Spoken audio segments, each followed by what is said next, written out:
I just finished seeing Avatar Fire and Ash, and it's not good. I'm not saying it's terrible, aka the worst movie in the world. I'm not saying it's good, obviously. I'm not gonna say it's decent. It's just bad, straight up.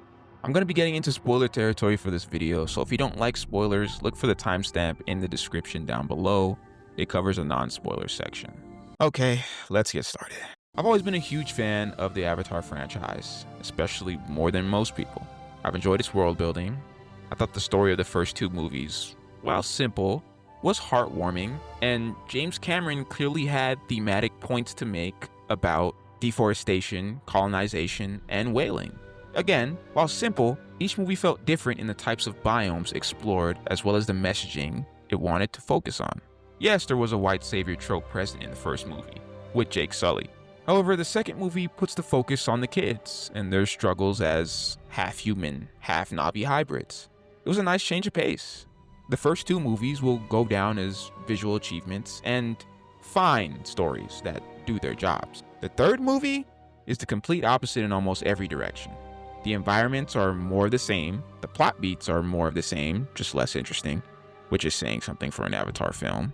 And while the second movie focused on Loak, his arc is inconsequential in Fire and Ash, and the film instead focused on possibly the worst character I've seen in a movie this year, Spider, with an acting performance lacking in every direction. It got so bad, I was literally praying that my man Jake Sully deleted Spider in that forest.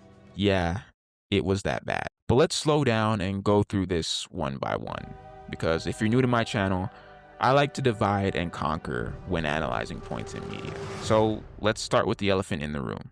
The movie looks amazing, objectively. The mocap performances are still as impressive as ever. And the way the water looks in these movies is always a treat. However, for a world as expansive as Avatar, we don't see any new environments in this movie, which makes the wonder and spectacle lose its potency. They introduce a new fire tribe in the film and show their home. It's a desolate, barren, lava-like biome, which is something new to these films. Pandora has always been presented as tropical and lush, so there's so much potential for new animals, and instead, we move on after a good 5 minutes.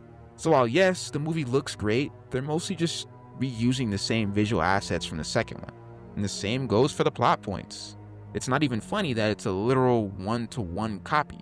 The heroes are winning, the heroes start to lose, someone calls Awa, who's essentially the deus ex machina of this universe, and then Awa calls on Mother Nature to beat the bad guys, and the heroes win again. Like, come on, James Cameron, you can't make the same movie 3 times and charge higher ticket prices. Damn inflation. Plot is also just genuinely hindered because of the insane amount of plot devices in the film. I remember there was this one scene in the theater where I laughed because it was just so dumb. But to summarize, Jake is in prison, right? And the evil army guys are going over their evil plan for Jake and the Na'vi. And this random dude, who was not foreshadowed at all in the film, just says, "Hey, that's not right." Then he leaves. I'm still laughing in my head. Sometime after that, the same dude appears again, gets control of a giant bulldozer, breaks Jake out of prison, and then leaves the story and never returns in the movie after that. Like, I'm just genuinely baffled at how bad that was. Mind you, Spider was in the same facility as Jake. Couldn't you have somewhat, I don't know, had Spider break him out, James Cameron? It'd have definitely helped to see him later on in the film where Neytiri tells Jake that Spider saved his life. But what do I know, right? Anyways, I can forgive all of this if not for the egregious white savior tropes in this film. While Loak starts the film with an interesting arc about his struggles of living up to his brother and the burden of his brother's death on his shoulders, his story is completely shafted later on for Spider and Kiri. The movie first removes him for a good chunk of the story to rescue a whale who was banished. Yeah, that's another subplot, forgot to mention it. And then places the core of its narrative on Kiri, the clone of a human, and Spider, an actual human. Cameron presents these characters as somehow being more in tune with Awa than the actual natives on the planet, which retroactively makes them feel like saviors in the film. Hell, Kiri and her connection to Awa is what basically saved everyone in the end. There was also a weird romance plotline in this film that, if you think about it, makes no sense. Both Kiri and Spider look at Jake as a dad and call him dad, which makes them actual siblings, in a sense. It's just weird. And the fact that I still hear Sigourney Weaver's voice when she's kissing the teenage Spider, it just doesn't sit right with me. But that's enough stalling. Let's get to Spider. Oh, Spider. My itsy bitsy Spider, where do I begin?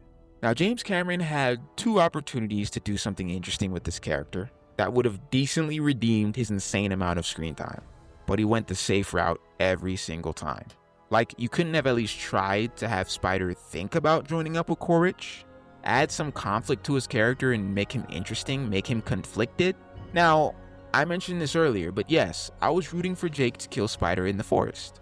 It not only would have made more sense for the safety of the Na'vi, but I think it would have gave Quaritch more of a reason to hate Jake, because currently, he has no reason to hate Jake. The plot just demands that he hates Jake for 3 movies straight, and it just doesn't make any sense. Overall, if you didn't notice, I don't like Spider, and the acting performance certainly doesn't help at all, nor the direction, or the dialogue. Yeah, nothing about this character works. Okay, moving on. Now, I've been pretty negative so far, and you're probably thinking, hey Alibi, did you like anything about this movie? And yes, I did. I love the new antagonist, or at least the little amount of screen time we got of her. Varang is a queen in every shape. She's interesting, she's scary, she's fine as hell, and the design is amazing. I also surprisingly loved her dynamic with Quaritch. The way the movie gradually shows Quaritch becoming more like Jake by essentially walking into the military briefing in full-on Ash People attire, it was just great visual storytelling. You already know he's engulfing himself more in the culture without any expository dialogue. See, James Cameron? You can write well enough if you try hard enough. The movie eventually pushed the Ash People to the side, which makes no sense whatsoever given that they were literally the marketing ploy for the film. It's just a baffling narrative decision that made the narrative worse. Now to wrap up here, the Avatar franchise is an astonishing visual achievement, and it's a cultural phenomenon that deserves a lot of credit for its technological breakthroughs in filming.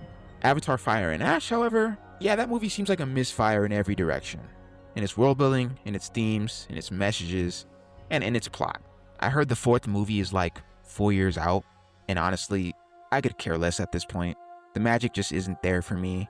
But this film will make $1 billion plus, there's no doubt in my mind, but I don't know if it'll make as much as The Way of the Water. We'll see, I guess. I'm still a bit new in this space, so if you have any suggestions to make the experience more enjoyable for you guys, let me know down below. But anyways, leave a like and please subscribe if you like my boring voice, and I'll see you guys on the next one. Also, just a weird nitpick I noticed. Every single Na'vi in the first movie knew English because they were around humans at that time. How is it that the Ash People know English, even though they clearly haven't been around humans because this is their first time seeing weapons and stuff? It's just a small nitpick, but that didn't make sense to me. Okay, bye.